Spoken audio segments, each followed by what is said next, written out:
So in this video here, I just want to give a quick tutorial on how to copy this template into multiple sheets, just so that we're always saving our data into multiple sheets so that we can look back on it instead of just keeping copying and pasting into one template and then not being able to save our data.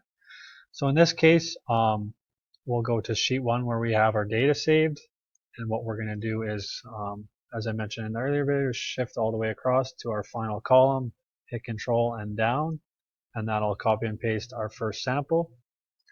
We can then copy it into our template, and then in this case we can see it's a filter blank. So moving on from there, we want to move or copy our templates. We can place it wherever we want. I usually put it on the next sheet. We can create a copy, click OK. You'll note it says template 2 here, with just copying that first Excel sheet over into a new one.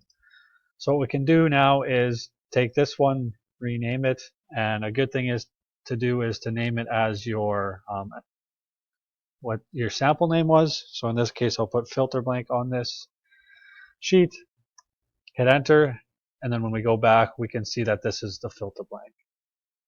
So if we wanted to do that again, we can go move or copy, create a copy, place it in front of sheet 1, then this one will say filter blank 2.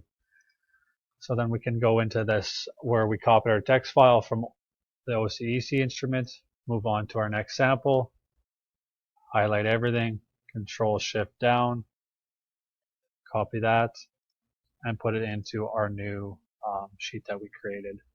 And in this case, we could follow the same pattern with just naming it as it says, as our sample name says, as we set that from our OCEC instrument, just so that when we're going back, we can easily see which sheet is which corresponds to our sample in an easy way.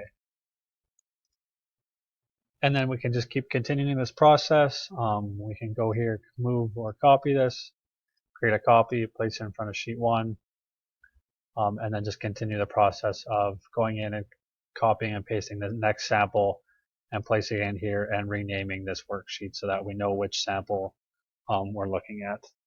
So that's just a brief video on how to create multiple worksheets within our template so that we're always saving our data and we'll always have something to look back to.